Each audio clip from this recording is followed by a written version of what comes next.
All right, looks like we're live. Let's see, is Amar here? So let me go get my other computer, folks, so I can see what the comments say. Hold on, I'll be right back. Oh, hey, boys. Hey, boys. Yeah, hi, Papa. Wee, hi, Benny. You guys wrestling? You guys wrestling? Wrestle away, everybody. Wrestle away. Yeah. This episode brought to you by the Defending Gun Rights, Gun Owners of Maine. Gun Owners of Maine. I'm just, they're not really sponsoring this, but that's a pretty live one. Oh, all right, man. Hey, can you all?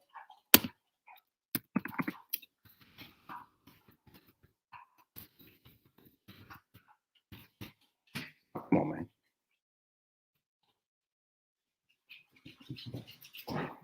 Oh, Fetty, cray. Hey, everybody. Yep. All right, sweet. All right. Cool. Let me just log in here. Waiting on a Mar here. Where's can you see me? Hear me. That's what it sounds like when I say, can you see and hear me? Remember that song by The Who? And the real Who, the good guys, not the evil Who, if you know what I'm talking about. The evil Who. I'm talking about the Who with Roger Daltrey, John Entwistle, Keith Moon, and Pete Townsend. Not the Ted Rose, whatever that clown's name was. Roy, we got Marilyn in the house, Mark, Nancy, Bill from Georgia, Ward, Cape Paso, Patty J in the house, and BD from upstate New York. Where you at in upstate New York, BD? Come on, man. There we go. All right. Waiting on. We're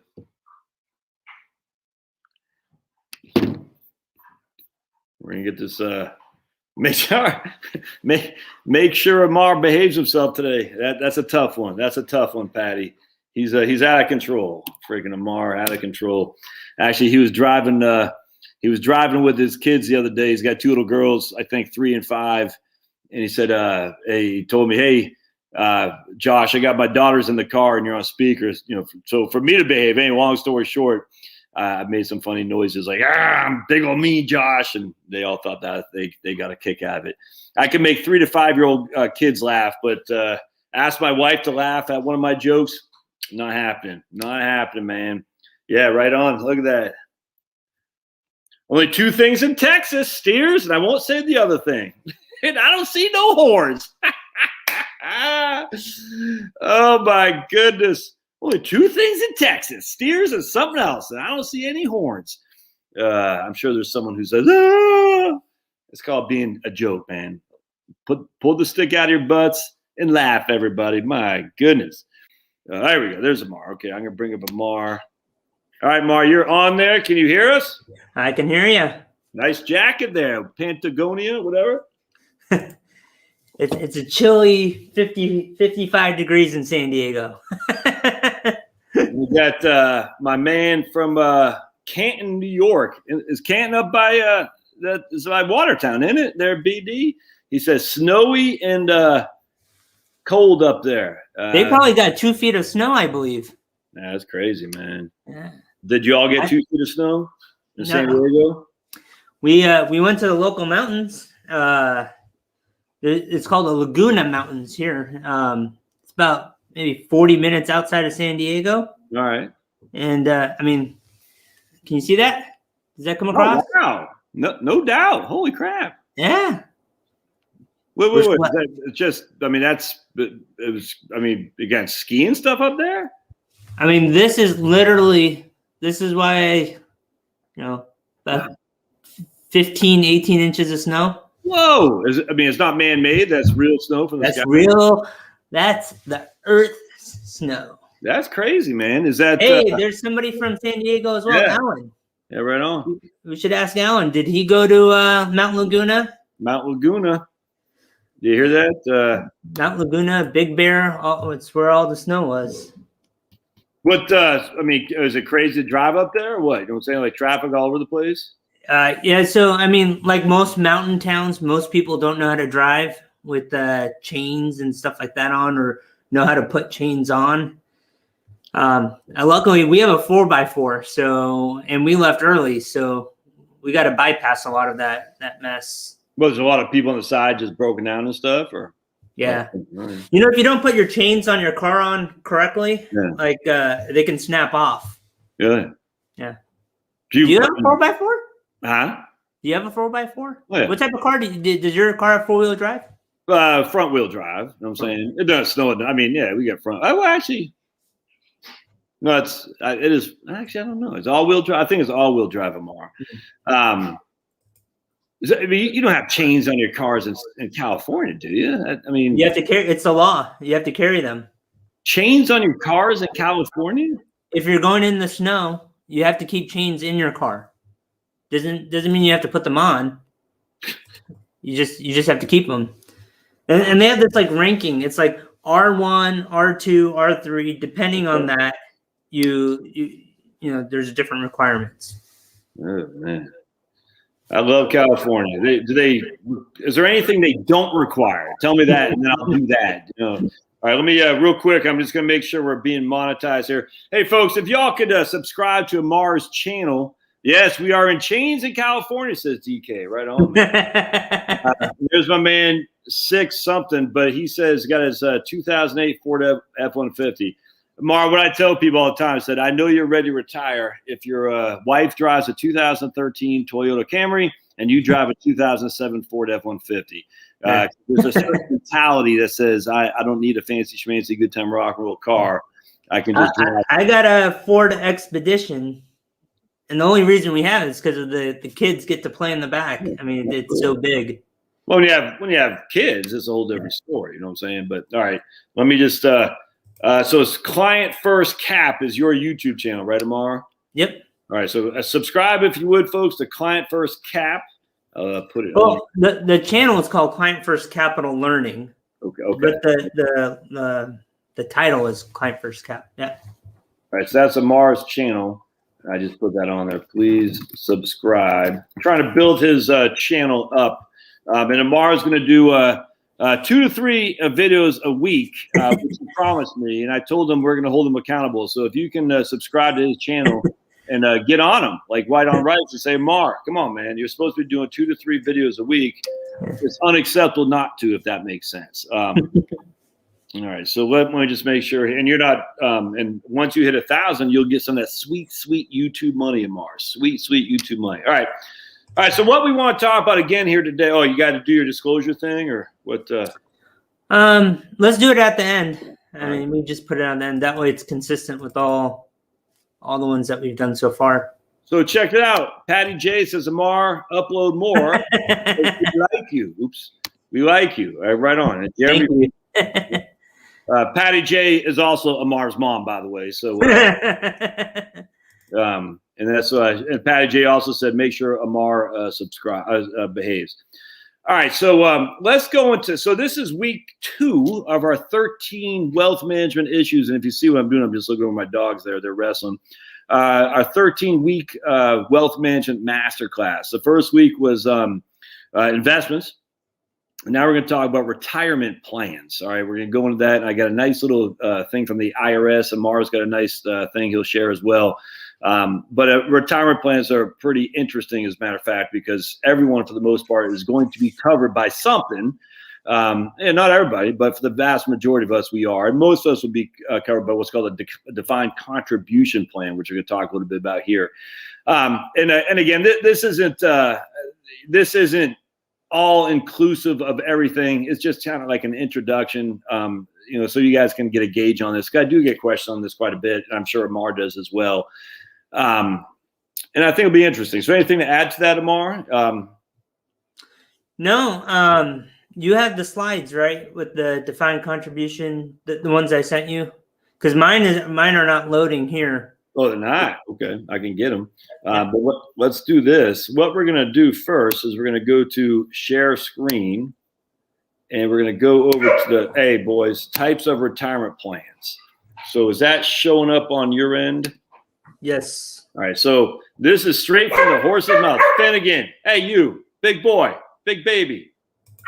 I talked to a guy yesterday, Amar, who had a Mastiff or Mastiff who was 215 pounds. Wow. That's like 40 pounds more than me. I was like, how big was his poops, man? I mean, he must have pooped the size of freaking Pablo. You know what I'm saying? It's nuts. That's a big dog. That's a big dog. Yeah. All right, so obviously most people. All right, Finnegan. Yeah, let me see these little guys. Yeah, can you see that, Amar? You want to? We can, yeah. You want to talk a little bit? Hey, yeah. So, I'm putting my notes that so there's basically two types of retirement plans. There's defined benefit and defined contribution. Defined contribution plans are the ones that are ERISA guided, and these are all ERISA guided plans here. So most people will have IRAs, Roth IRAs, 401ks, 457, 403b. If you're a small business owner, you can have a simple IRA, SEP IRA, individual 401k as well. Then there are other plans that include profit sharing and other plans that are defined benefit plans, which are really around fixed of income. I'm going the other way. And those are the ones that are like discriminatory, where they're only for a certain group of people. Like think of highly compensated executives. And so those can fall into being, or those can be overfunded or underfunded. So sometimes those can fall into a trap of, you're in a pool of money with the rest of everybody else. And so they're not individual accounts. So most people, like Josh was saying, will have these accounts right here that they're listed above. I'm having a hard time finding your thing here. And let's just skip it. We'll just walk through and we'll just talk. Okay. I have all my notes here. So, Gotcha. So let me, now that I got the big babies in this room, let me, all right. I was hoping the big babies would not bark like crazy, man. That's okay. All right. So I want to kind of go over.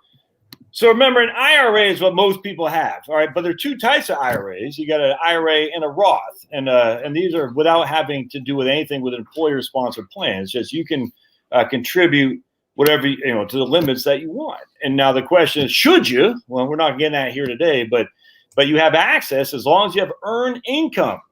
Earned income. You have to make a salary. It's not dividends. It's not rental real estate. It has to be earned income where you have to make a salary of some sort, 1099, self-employed, or a contractor, or it has to be W-2. And if you have either of those, you can contribute to an IRA or Roth. Hold on just a second. All right, good. Now, remember, a Roth, you do not have to have earned income to move money from an IRA or 401k to the Roth. So there's a lot of confusion, and Mar, you could probably agree with this.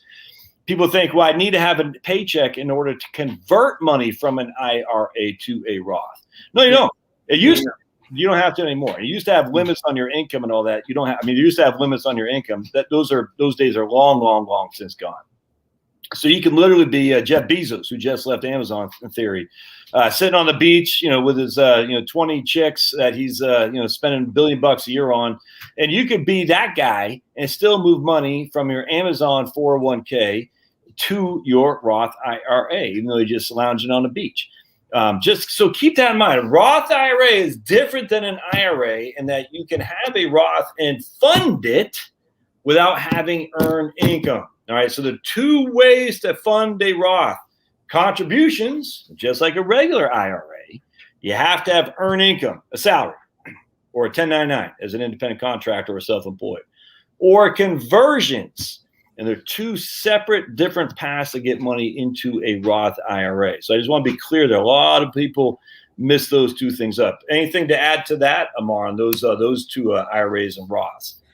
Yeah, no. And when you're specifically in retirement, you want to maximize the current tax bracket that you're in, but you also want to be careful for modified adjusted gross income that will affect your Medicare premiums, right? So you want to keep the tax limits in check, as well as where the limits are for modified adjusted gross income for your Medicare.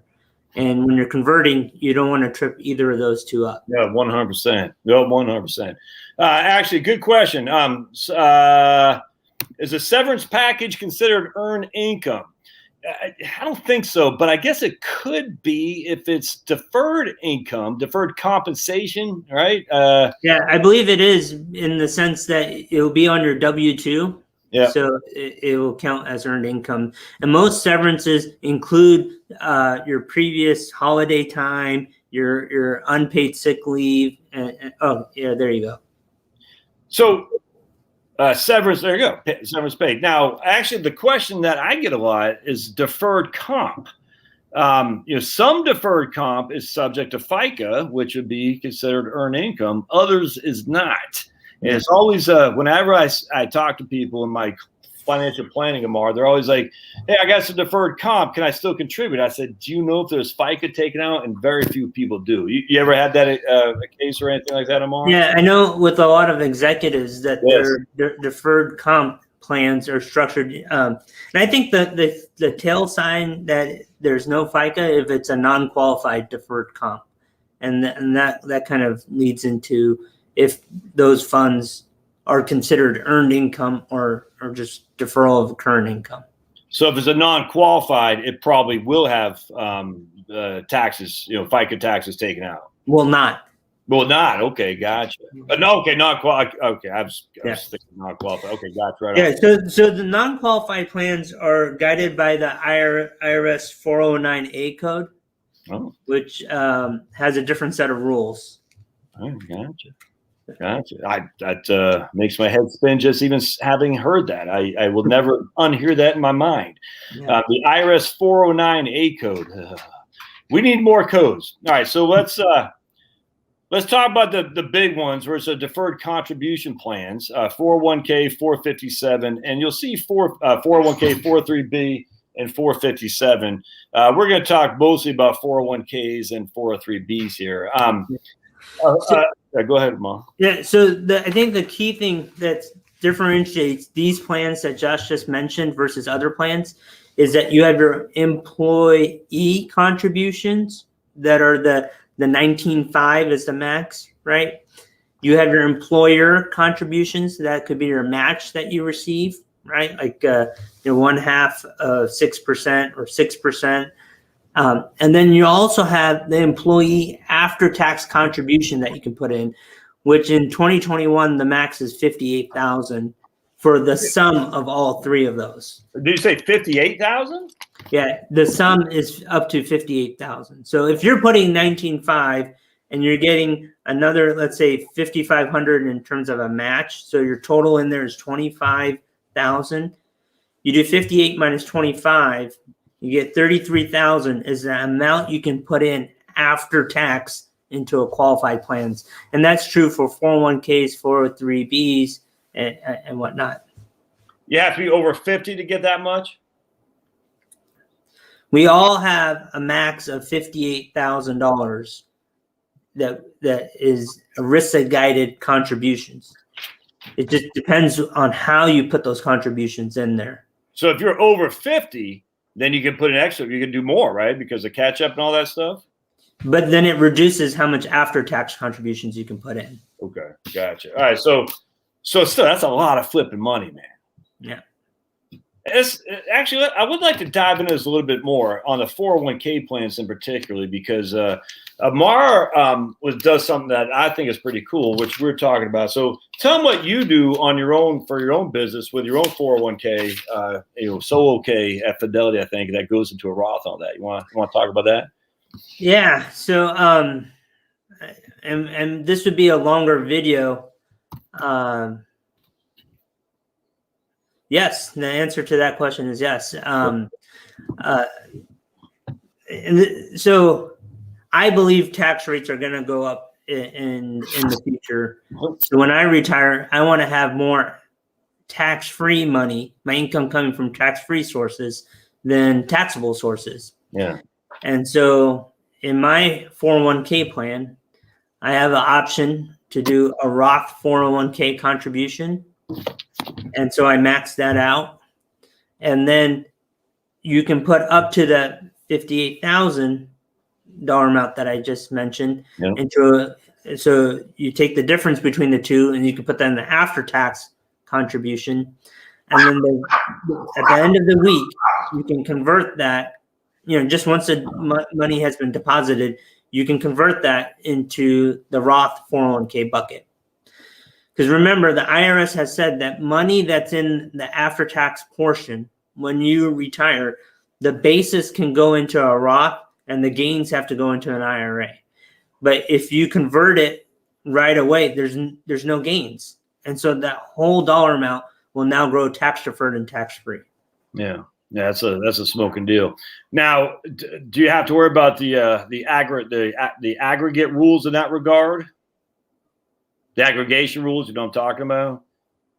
So, like no. you get money in a deferred IRA and you're moving money to a Roth. So this is a qualified plan. So it's all happening with it. It's not a Roth conversion. It's all in the qualified plan. So the aggregation, you have IRAs and in a qualified plan, they only apply in an IRA to Roth conversion. Yeah. Okay, gotcha. All right, so that's cool. Go ahead. Yeah, and then that's all I was going to say.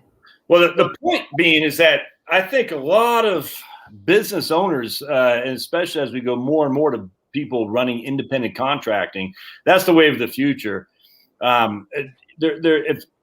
There's lots of ways to get your Roth funded heavily, without really being any skid off your back for sure. And you're not obligated to keep doing every year. It's not like you're setting up a defined benefit plan, which we'll talk about.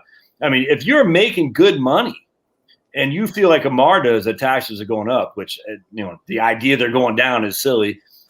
This would be something to really, really look at doing for sure. And you can do it really cost effectively now. Like, Amar, do you have like a solo 401k? Yeah, like a solo 401k would probably cost you maybe $500 to set up and then maybe $250 a year for ongoing maintenance. But, and the key is you don't have to do all of it, right? Like you have the flexibility. So if you can only afford to put, $20,000 into a Roth, that's more than what most people put into a Roth, right? I mean, the IRS max is $6,000, and if you're over 50, there's $1,000 catch up for $7,000, right? So you're already doing more than what normal individuals can do through the guideline plans. So that's important.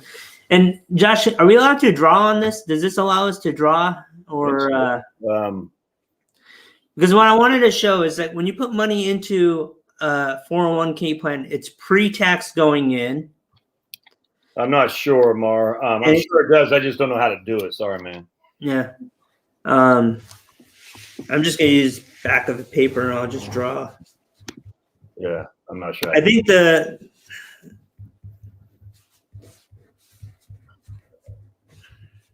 we are like MacGyver. We're good improvisers here. Do you want to close the IRS screen? Yep. So we'll hold on just a second.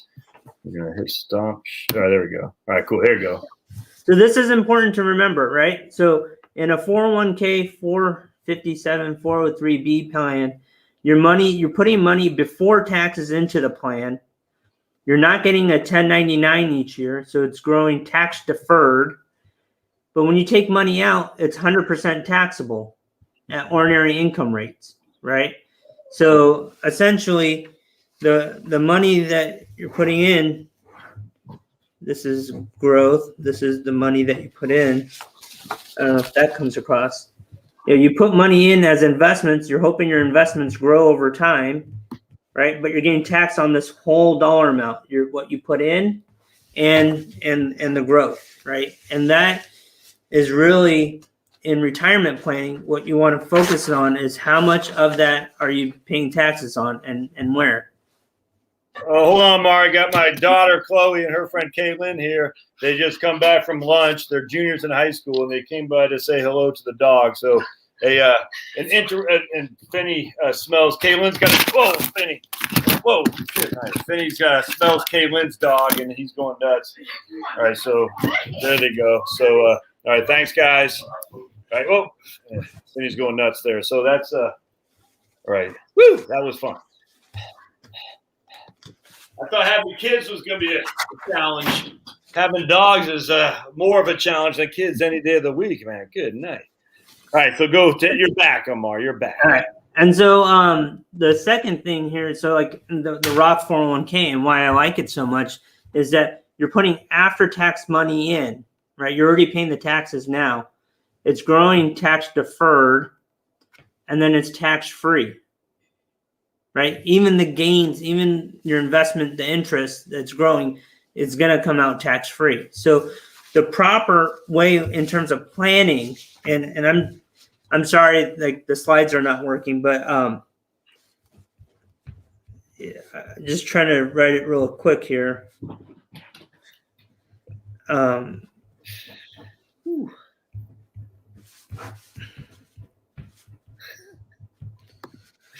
So if we needed 100,000 for lifestyle in retirement, right? So am I doing this backwards? So if you needed $100,000 a year in lifestyle in retirement, you would have to withdraw about 120,000 out for taxes. That's federal and state taxes. So you're roughly paying somewhere in about 20,000. Depending on what state you are, that could be different, right? But for illustration purposes here, if we took half of that from your IRA or your 401k, that would present, you're in a lower tax bracket now. So that would be roughly about 12,000 in taxes, right? To get 50,000. And then if we took 50,000 out of your Roth, well, there's no taxes on that. So you save roughly about 8,000 in taxes every year that you're in retirement if you structure your retirement portfolio in IRA, pre-tax, and post-tax investments.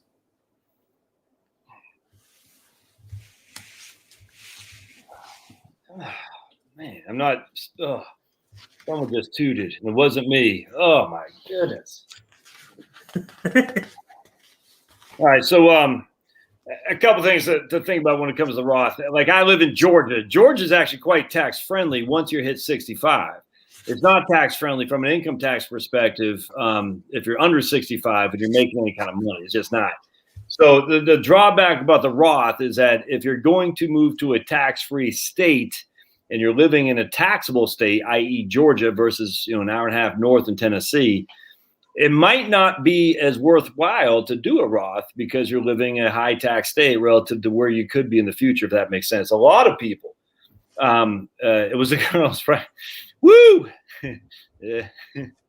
A lot of people will have these, kind of elaborate Roth conversion strategies. And I'm like, you just kind of throw it out the window. The best thing you can do is just throw it into is just move to Tennessee or Texas or Nevada. I was talking to some folks from Colorado the other day, and I was like, go to Texas or Nevada, and you're going to save yourself boatloads of money without even having to do any Roth conversions. Just move.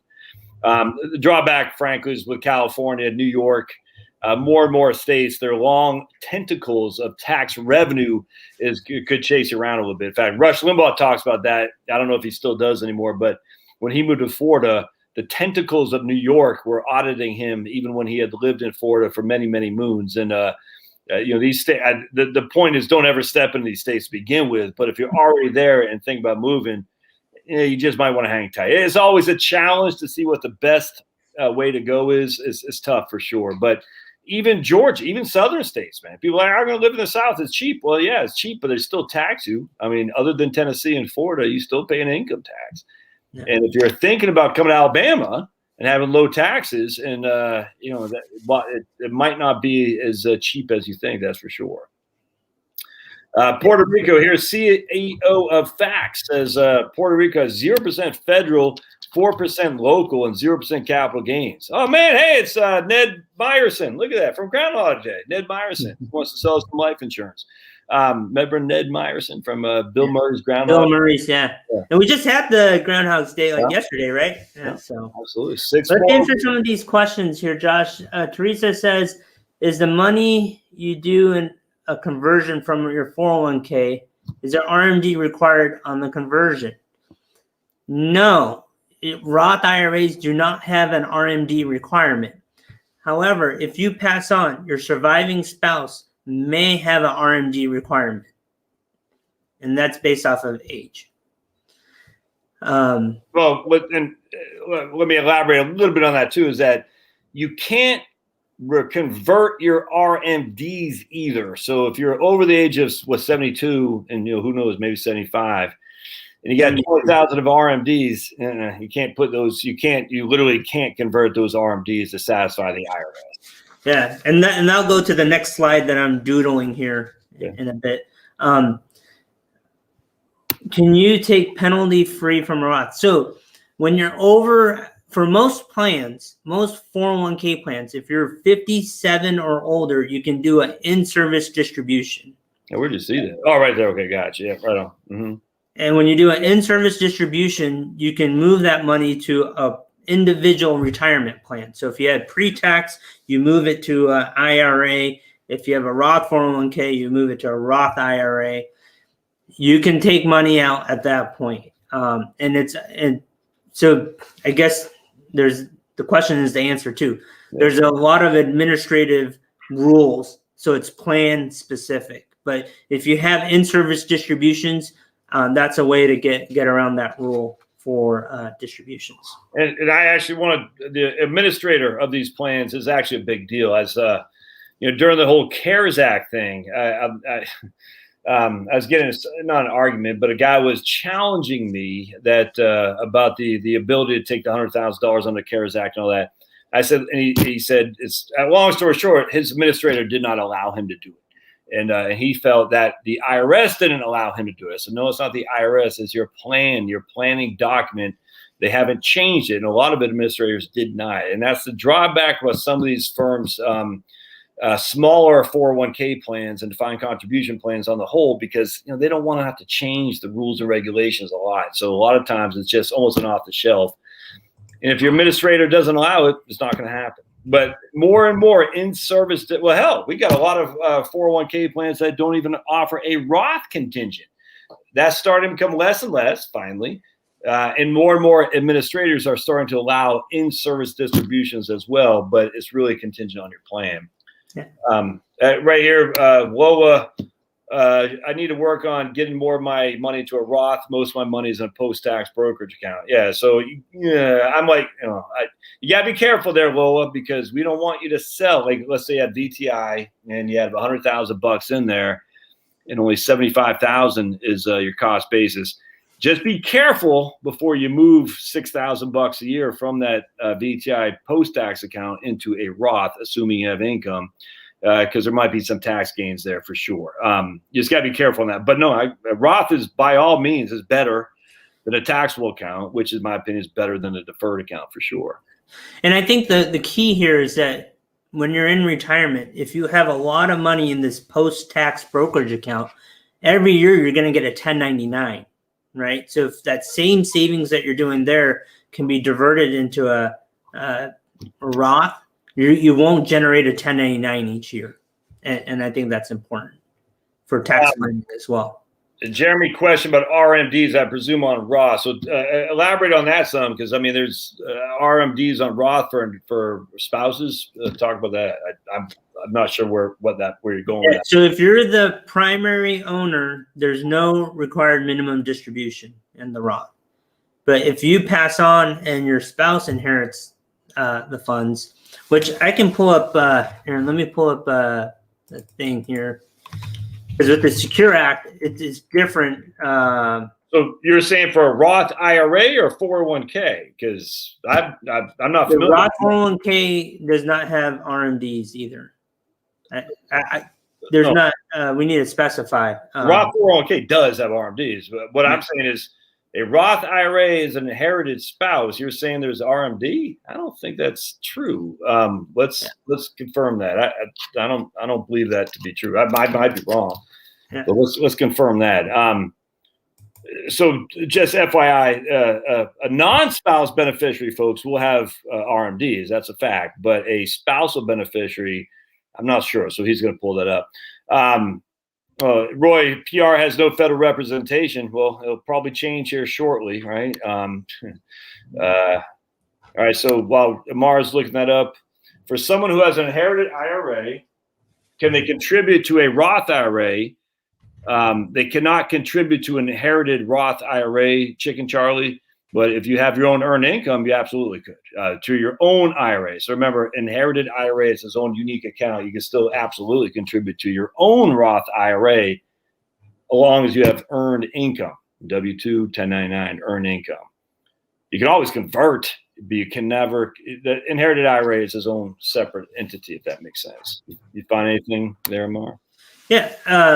So if you're like so there's, and this was another slide I was going to say that we should do, but if you're a beneficiary of an IRA, regardless of the type of IRA, Roth IRA, rollover IRA, SEP IRA, simple, so any IRAs, there's now 3 different designations of beneficiaries. The first designation is called eligible designated beneficiary. These could be minor children. These could be individuals that have disabilities or that are chronically ill. They can't be 10 years younger than the original owner of the account, or spouses and specific types of trusts qualify as eligible designated beneficiaries. They can still stretch their RMDs as a beneficiary. The next type of beneficiary is called a designated beneficiary. Those beneficiaries are like non-spouses, so think of your children or specific types of trusts. Those individuals have a 10-year distribution of those accounts from those IRA type accounts. So if your beneficiaries are your children, and they have 10 years to distribute the money out of that account. So they can do it in 1 year, they can do it in 2 years, they can do it in 3 years, 10 years, right? They have to just deplete it in that 10-year time period. The third type of beneficiary is a non-designated beneficiary, and this is the normal non-designated beneficiary, which is, if you name your estate or if you name a trust or a charity, they have 5 years to take that distribution. Yeah, I don't think a spouse has an RMD on a Roth. I don't think that's true. I don't. You didn't confirm that, did you? Because I've never heard that. Huh? I don't think so. Yeah. Well, not on a Roth, because the owner of the Roth has no RMD. So the spouse does, though. I don't think so. If you're a beneficiary. All right. Well, we'll table that for now. We'll Amar and I will go into a cage match. Fight that. So I don't know what HNWI is. High net worth. I don't know. I'm not sure what HNWI is. So yeah, whoever said HNWI. All right. So Betsy says she's 60, almost would like to have 6% of my total assets in a Roth. I would like to build that up. Yeah, absolutely. All right, top of that. Okay, cool. All right, good. So let's doubting Josh. Yeah, don't doubt me. Don't doubt me. But it was, I mean, look, man, I've been wrong many, many, many times. I don't have any qualm with that. In this case, I don't think I am. But if the spouse, so if the owner's taking above RMD age, then the spouse will have to take RMDs. If the owner is not above RMD age, then the spouse can make it their own, and then they won't have RMDs. So it depends on the age of the owner when they pass. I don't think on a Roth, because there's no RMDs on a Roth to begin with, and that's the issue. So that's. Yeah, but there is after. After what? After you pass on. To the spouse. That's what I don't think there is. So we're gonna have to cage match. We're gonna have to. All right, we'll cage match. Yeah, I don't think. And by the way, when I'm typing comments here, it's going to come up me, Heritage Wealth Planning, and Client First. So that's basically me on behalf of Amar, but it's not him typing, it's me, because I don't know how to. I mean, I just got to stream into these 3 simultaneous YouTube channels. So this one would be one where Amar and I just differ right here. So even though it says Client First Cap, for any compliance people out there, that's me, not Amar saying that. All right. Let's keep going. So, all right. So this is the next slide that I created. So basically, there's 3 different periods of time where you can take a distribution from an IRA and a retirement plan. The first is when you're age 18 to 59.5. Those are called premature distributions. They have a 10% penalty. Then from 59.5 to age 72, that's kind of like your window of opportunity where you can do Roth conversions and not have or do distributions from your IRA and take that, and it doesn't affect your RMD because you're not taking RMDs at this time period. But there's 2 ages in here. You'll have full retirement age, which you'll have additional income, and then you'll have at 70.5, if you're charitably inclined, you qualify to do qualified charitable distributions at that point. And then at 72, you have to take RMD. You're in RMD land, is what I call it. And that's where there's an IRS table where you have to take distributions every year based off of the previous year-end balance. Gary, can you convert part of your IRA to Roth you already own? Absolutely. Yes. And you would want to do that because if you open a new Roth, you could trigger a 5-year rule on the new Roth, right? So you want to go to the oldest Roth that you own and contribute to that one. Betsy, let's if you don't mind, if you're gonna look, I appreciate what you're saying. I'd rather people didn't know what your income was, given that you have a pretty unique name there. So I'm gonna delete this comment. I just noticed that. The reason being, not that I can't delete it. Damn. Okay, I'm not sure how to delete it. Let's not have that kind of info on the streams for YouTube, if that makes sense. So you could say, is Betsy K in the house or something like that? But anyway, at the end of the day, if you're married filing jointly with that kind of money, you're automatically in the 22% tax bracket. I'm not sure if Roth conversions are the way to go, which is crazy because I literally wrote the book on Roth conversions. But it's funny. I've been probably 80% of the time, the folks who hire me, I've been telling them I don't think it's worth it. And the reason being, because I don't think you should pull money forward unless there's a significant benefit on the back end. So what I mean by pulling money forward, you're basically saying for every $50,000 I convert, I'm already in the 22% tax bracket. It's cost me $11,000. Is that worth it? That's a challenge for sure. Now, given the fact you're married, one of the things we're trying to avoid is the widow's tax trap for sure. And that's the benefit of doing the Roth conversions. But at the end of the day, we want to travel lightly there because there's it's not as cut and dry as for other folks that deal with, that's for sure. And it depends on your situation, right? Like also like if legacy planning is a big thing and then you're thinking about your children and everything else, then paying the taxes now, they may get a smaller gift, but that gift is tax free, right? And so that legacy component. The 2 things I wanted to just say here is that at age 55, you can also qualify for simple equal periodic payments. So if you want to retire before 59.5 and you're worried about the penalty here, there is a way to get money out without having that penalty. The second thing is that if you work for a company and you have company stock, you really need to make sure that you track the cost basis of that company stock. Now, most of the time, the administrator will do it for you, or they'll do something where they'll put your funds into a share of the company stock, and then upon retirement, they'll give you the actual stock. The idea would be to separate the stock from the actual 401k, and that's called a net unrealized asset rollover or process, in the sense that you'll get separate checks for your pre-tax money, which will go into an IRA, and then you can pay ordinary income tax on your cost basis of the stock that you own.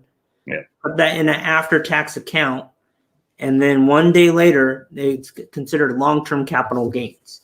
And I know a lot of individuals that have company stock, they tend to want to keep it, and they may want to have a strategy that over time that they're reducing their exposure, and having it in a taxable account gives you more options versus an IRA.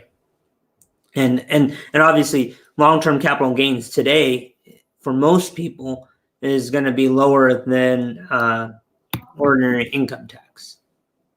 All right, so real quick, so if you guys don't mind to help the algorithm, is Gary a veteran? Yes. All right, so we already answered that. Oh man, you answered too quick. So Gary is a veteran. Someone said, Gary, I can tell you're a veteran by your mustache. All right, gotcha. So I'm retired after over 34 years of military service. All right, so what branch? So everybody say what branch they think Gary is. Don't say it yet, Gary, because this will help with the algorithm. What branch? All right, so say for all of you who see old Gary there, Army, Navy, Air Force, Marine Corps is part of the Navy, but still say USMC, and then Coast Guard. I'm going with Air Force. So what do y'all say? So we'll come back to that later. All right, so we got another question from let's see, Chicken Charlie. All right, Charlie's a chicken. He says, I'm self-employed but lost my business in March. Freaking and my wife is still working. Can I contribute to my solo 401k based on my income from last year, Amar? That's a good question. Yes. All right, cool. So based on you'd want to you can only max it to your earned income from that business. So January, March. At the end of the calendar year, it can be, you can go back, till tax filing deadline. Yeah, till your tax filing deadline. Yeah. Good question. That's a good question. Space Force. Jim says Gary was in the Space Force. Oh man. All right. Army for sure. Yeah, that's what. All right. Okay, gotcha. So a good question. So the answer, of course, was that you could. It could be, I say retroactive, but up until your tax filing deadline. Oh man, right here. Vic says he's thinking about doing approximately $80,000 a year, and Roth conversions wipes away the income levels. Vic also said about you gotta be careful. I want to real quick. I noticed Vic said something else. That one thing about Roth conversions when you have Obamacare does kill your subsidies. That's a big deal, folks. I work with a lot of people, and one of the negatives again of doing Roth conversions is that once you go above that threshold, whatever is it, 4 times poverty level, 400% over poverty level, it's a steep cliff. You're going from having $35, $50 a month in Obamacare premiums to like freaking $1,500 a month. It's nuts. It's a challenge there, man. And the nice thing about the Obamacare premiums, like it or the subsidies, like it or love it, we didn't vote for it. It just was put on us. But be it as it may, it's the law of the land. Is that's some serious savings immediately. The Roth conversions might not be savings at all, and they might only be recognized many, many years in the future. You gotta be very careful with those Obamacare subsidies. Don't go above 400% of the poverty level. And if you're married, if you're single, it ain't much, man. Off the top of my head, I think it's like $68,000 or $58,000 for married. So I assume it's about half that for single. You just gotta be careful there. Approach that with caution. Navy has you think this guy says Navy has a different mustache. All right, so Amar, you had another thing there? Another chart? No, I don't have another made up slide. No. All right, let me go back to the IRS stuff because I want to. All right, so I want to go back. Yeah, here we go. I want to talk about simple and SEPs as well. I don't know. I don't come across too many people doing simple plans anymore. A lot of dentists used to do simple plans.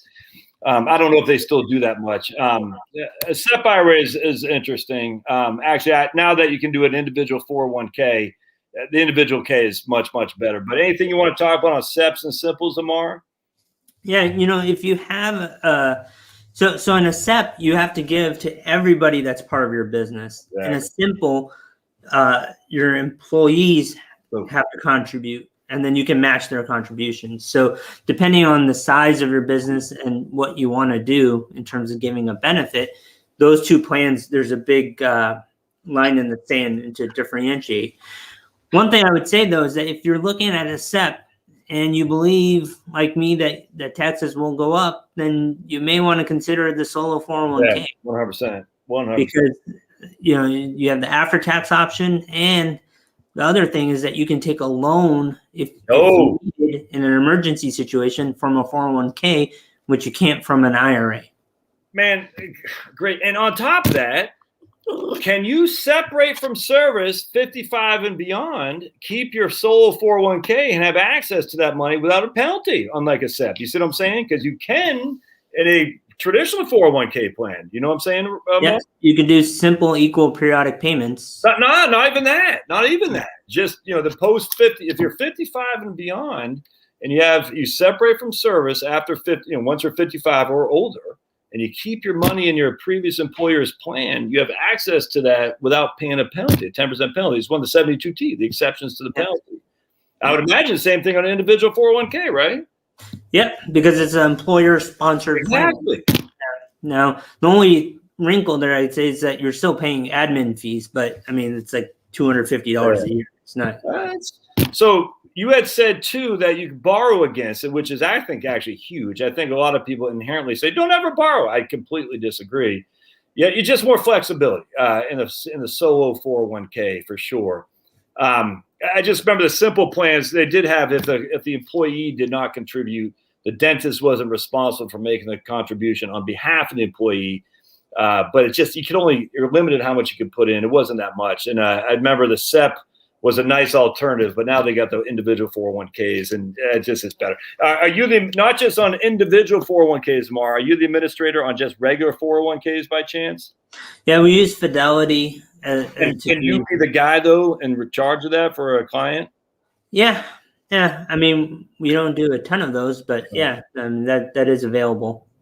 The reason I say is because a lot of the dentists, I used to do the individual 401ks, not individual 401ks, but 401ks for dentists at American Funds. And it's just a safe harbor. And I think safe harbor is like 3% of a salary. So you got the hygienist, at least in Virginia, the hygienists make pretty good money. But most of the people in the dental office don't make that much money. And so, $30,000 a year, you're putting, $900 in for the safe harbor. But the dentist, him or herself, could put a boatload of money in there. Like what we just talked about, $58,000. And so all you were out of pocket, and you can deduct that as a business expense too, as $900 or whatever it was. So there's a question here. SEP is for self-employed individuals. It's not for if you're a W-2 employee. Right. Simplified employee pension. Isn't that what it's called? Isn't that the terminology for the SEP? Simplified employee pension, I think. Yeah, right there. Simplified employee pension. It says it right there. Okay. Nancy says, did you say doing the NUA that the cost basis you pay taxes as regular income when you put it into your brokerage account? That's correct. Right. So, I'll give you a story. So I once worked with a client. I'm just going to check on him. Keep going, Amar. That had 100,000 of company stock, and then 500,000 in their 401k. So the total is 600,000. That 100,000 had a cost basis of 20,000. So we were able to take that out of the IRA into their brokerage account. They paid ordinary income taxes on 20,000 of income, and then they rolled over the 500,000 into an IRA. So there, the IRA, you have RMDs based off the 500,000. You don't have it on the other half, and then the other half, now you have long-term capital gains if you were to sell some of the company stock. The other thing is that when you have a large company stock position, you probably want to lock in that value of that concentrated position. So if you wanted to use options, for example, in a taxable account, you have a lot more flexibility to use options. In an IRA, you have to keep that amount in cash that the option would use to lock in that value. And so you have a lot more flexibility on that side. Yeah, JK is an E5 USMC, so you might want to get your crayons out, Amar. E5 USMC. So you have colored crayons by chance? And there's Jack. I'm not sure if that's the same guy. Jack's going to come kick my butt. So let's see here. So we asked Gary what branch he was. SEP, we talked about that. All right, back to the RMD conversion controversy. Does the Roth withdrawal still apply if you no longer work for the company? I'm not following what that question is. Do you understand what she's asking? I don't. I think that so there are no RMDs on a Roth 401k or Roth IRA. Yeah, there are RMDs on a Roth 401k. Absolutely. There's definitely RMDs on a Roth 401k without But question. you just roll it over to a Roth IRA. That's right. Well, that's what you do. But Okay, so there's a way to get around the RMDs on a Roth 401k by putting it into a Roth IRA. The controversy that Josh and I were talking about was essentially if you pass away with a Roth IRA and your spouse is the beneficiary, and Josh and I will go look this up, but I think you have two options. If you're below the RMD age when you pass, then your spouse can make that Roth IRA their own, and then there's no RMDs. But if you're above the RMD age, then your spouse will have to take RMDs as an eligible designated beneficiary. Gary was in the Air Force and the Army National Guard. There we go. So Gary, you solved that riddle. No one was right. No one picked that out. Too bad. I was going to give you guys free Amar's free book. I was going to give. Speaking of which, you ever going to work on a book, Amar, or what, man? Probably not really, and I don't think so. No. Books are a pain in the butt. I like them, but they are not as easy to do as I would have thought. All right, so let's talk about. I want to talk about defined benefit plans. All right, so defined benefit plans. If I Air National Guard. I thought it was Army National Guard. Ooh, I don't know. That's a good question. It probably is Air National Guard. Right on, Jeremy. Those boys from Maine know a thing or two. All right, so. Defined benefit plans. For the love of the good Lord, my friends. I was debating a guy today. I forgot who it was earlier, but I was like, dude, can we stop this idea that everyone and their mom had freaking solid pension plans in the previous years? It simply is fake. It's fake. It's fake.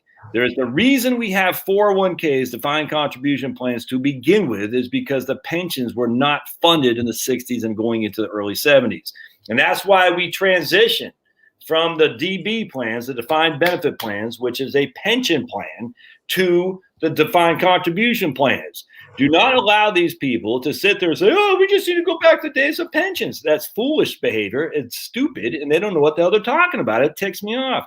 The reason they're doing that is because they don't want you in control of your money. And the best thing about a defined contribution plan is it allowed me to start my business. Why? Because I was in control of my money, and I was able to take a $130,000 distribution, $100,000 for financing, $30,000 for freaking taxes and penalty to start this sucker. I would not have been able to do that with a defined benefit. So on top of that, there is something called PBGC, and someone was telling me yesterday that's only like 24% funded or something like that. I don't know if you're familiar with that, Amar, but I was like, damn, pension plan guaranteed. Yeah. If the PBGC is hurting and your own pension is hurting, we got problems. That's fact. So you were going to say, so go ahead, Amar, take the mic here, man. No, I didn't. I wasn't going to say anything. I was just going to say that if you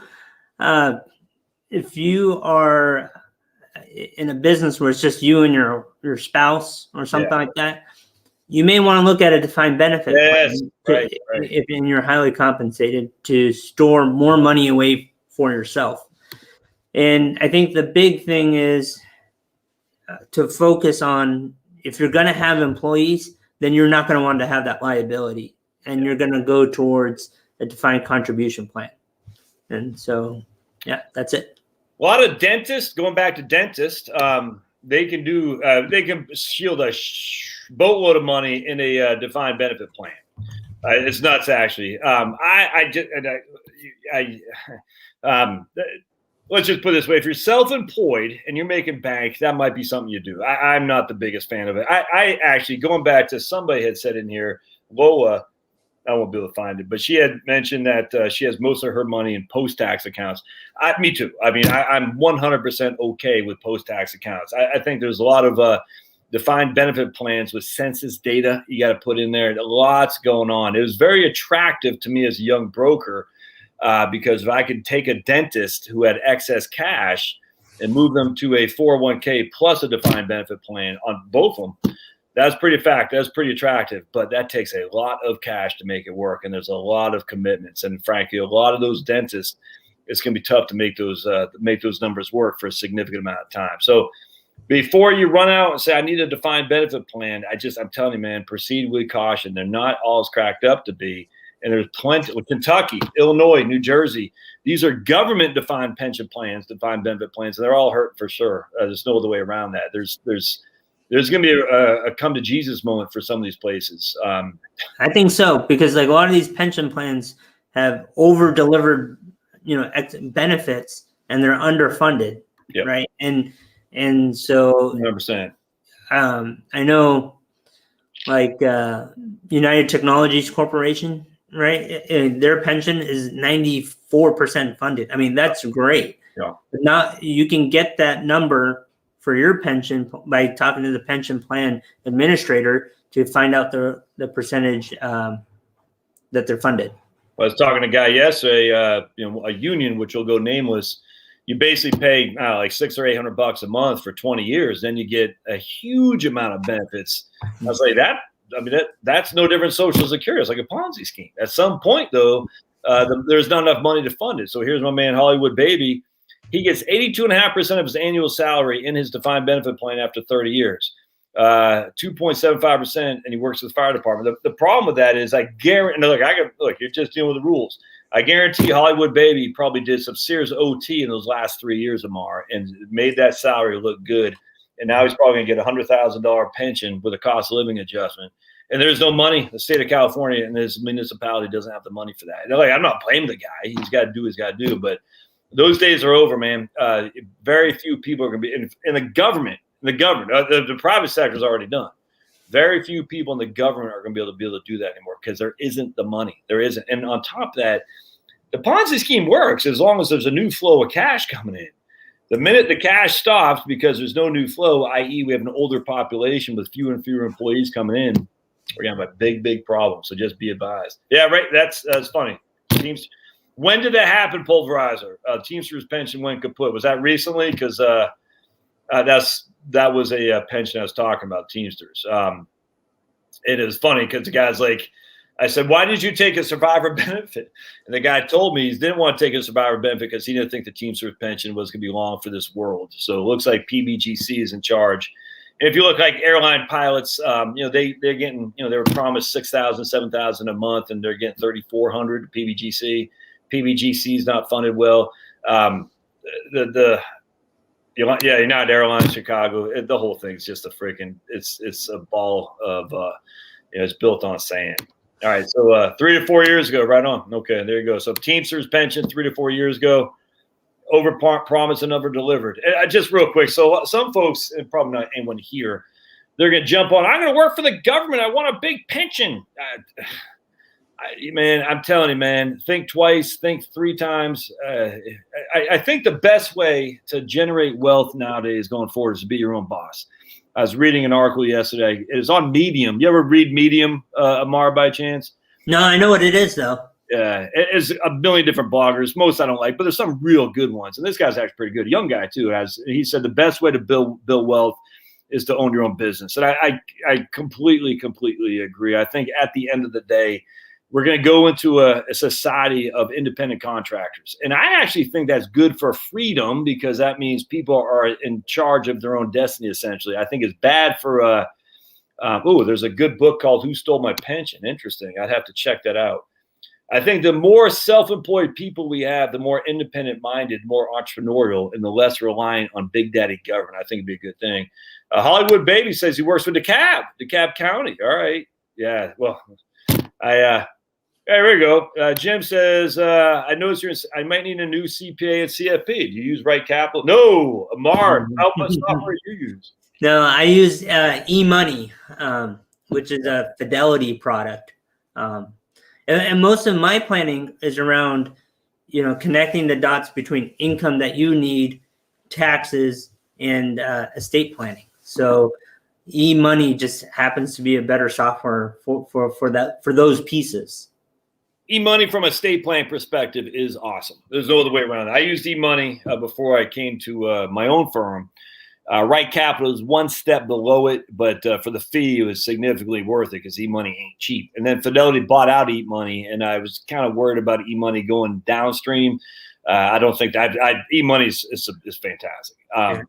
That is expensive. Yeah, that is for sure. But my planning is mostly around tax planning. Right Capital is fantastic. I don't know what when I was using eMoney, it didn't hold a candle to Right Capital. On the tax side, on estate planning, Right Capital did not hold a candle to eMoney. On estate planning, on investments, eMoney was better too. But at the end of the day, tax planning, Right Capital is great, but eMoney is fantastic. That's what Amar uses. And again, I was worried. I thought Fidelity Amar would go downstream because do they give it to the mass audience or probably not? I don't know. Yeah, you don't know.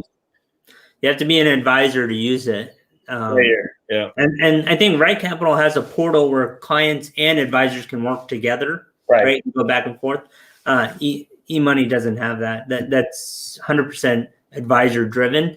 And I think for most people, that's probably better because you could misinput something and that could throw a lot of the calculations off within the software because it's so finicky in terms Actually, I do want to make a point, and I can't recommend Amar, all right? But if you are interested in Amar, I just can't because of compliance stuff. If you're interested in Amar's service, so let's just say my man Jim was interested.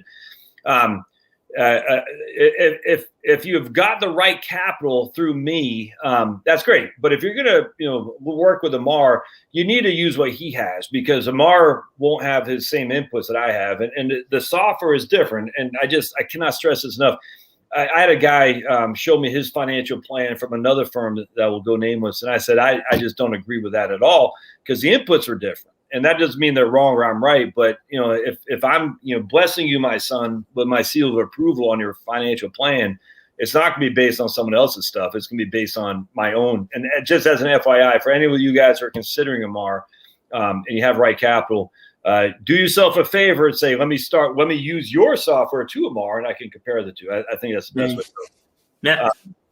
My man says Teamsters are still paying, but they're going to run out of money. Yeah, exactly. That's what my man, who is part of the Teamsters union, was saying. That's why he did not do a survivor benefit. They've been, of course, several times to try to cut benefits to retirees. See, that friggin' pisses me off, man. I mean, the union guy, this is where the union guy ticked me off. I'm like, wait a second. You guys promised these benefits, but now you're not holding up your end. And then whenever the people in the government say, whenever the people who run the unions for the government say we can't pay those benefits, everyone screams bloody murder, but the unions aren't doing the same thing. It's annoying. I work with a guy who lost his company pension in the 80s because his company owned and the company was sold. The new owners took all the money out of the pension fund. Right here. Freaking Mittens, man. Mittens. Freaking can't stand that guy. Jeez Louise. I cannot believe, I tell you, I've been so red-pilled, man. Freaking Mitt Romney. You can kiss my big fat behind. I made right here. Lola says, I'm assuming it's a she, unless it's the Kinks version of Lola. Lola. Everybody now. Amar, Lola. All right. That doesn't warrant a smile. Amar's too young. I can hear Pablo scream bloody murder over there. I make almost as much from my side business of licensing software as I do for my full-time job, and spend maybe a fourth of the time on my side business. Man, I salute you, Lola. That's freaking fantastic. That's fantastic. So that's why if you're a couple years out of your crappy old job, you're like, I got 2 to 3 more years, start thinking about that side hustle, man. Like Amar and I, when we both had worked at USAA, I remember driving in the commute from Atlanta, Buckhead up here to Alpharetta, and we just chat like, well, how are we going to do this? How are we going to go on our own? Blah, blah, blah. Just planning. And you just got to plan when you leave. That way you just don't jump off a cliff. You have something kind of built around that you can go into something without just starting from scratch. Start from scratch is too risky. So take the time that you're working a crappy old job to find something that you enjoy. Start a blog. So I don't even give 2 craps what it is. Start something that's a planning where you can say, hey, man, when I leave this company, I got a smooth ramp to run into, because if you don't, it's going to be challenged. All right, so a couple more here. Can I post the disclosures here? Please do. Right on. Well, you have to do it. Okay. Oh, there it is. I shared it. And all right. So there's the disclosures. I hope y'all can see that. I'm sure it's readable. basically, this is all for educational purposes. You know, like you have to look at your own specific situation, and we're just trying to give you. We're not giving specific recommendations or advice. Essentially, what it says. All right, so last question here is Kit Kat. She says, I understand at age 72, I'm forced to take mandatory distributions. What can I do with mandatory distributions to keep the money growing? You want to chat on that, and then we'll call it a day there, Amar? Yeah, I mean, those distributions you could put into a taxable brokerage account, and you could still have that grow. And most people want to do that because if you have pensions or other sources of income, you want to spend that down first before you touch some of the RMD money. Once your after-tax bucket grows, then you have an ability to get a step up in cost basis. Yep. Yeah, we both worked at USA, and Jason Proctor, who works with Amar, who does Fighting Words Financial, as well, worked at USA. I bash USA a lot, but USA for me was fantastic as a financial planner. I came to USA, I thought I knew everything in a bag of chips, and it turned out I knew nothing. I left USA. One of the best financial planners in the business. And I would say the same thing. I can't say the same thing for Amar because it'd be considered a endorsement. Yeah, however, if you worked in wealth management at USA, I can assure you, anyone who worked in wealth management at USA is head and shoulders above the rest of the crowd because it was just an amazing training, without question. It is the best training for financial planners I've ever witnessed by far. And I think USA did a good job of making sure that we're focusing on clients. Yes. Right? And so for individuals like Josh and myself, we were able to step back and say, like, how can we do this better for clients? And, now we're able to do that now since USA has gotten out of the business. Every business, reaches its peak and then starts to decline. And I think USA Wealth Management did, and that's why I left, and Amar left, and ultimately the whole business has been bought out by Charles Schwab.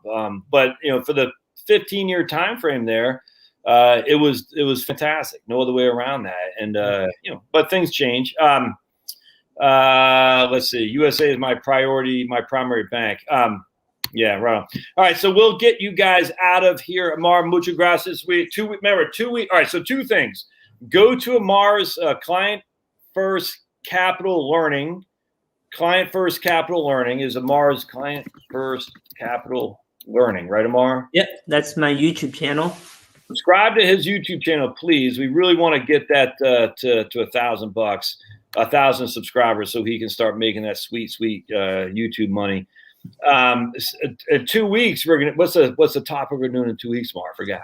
I have that somewhere else. I don't have it in front of me, but I believe it is like distribution strategies. Ooh, in retirement, like taking income, like different ways to take income streams from investments. I believe that's that like button, like my man Jeremy says. Right? Yeah, distribution strategies. That might be a 2-parter, to be honest with you, because this actually goes quicker than I thought. So.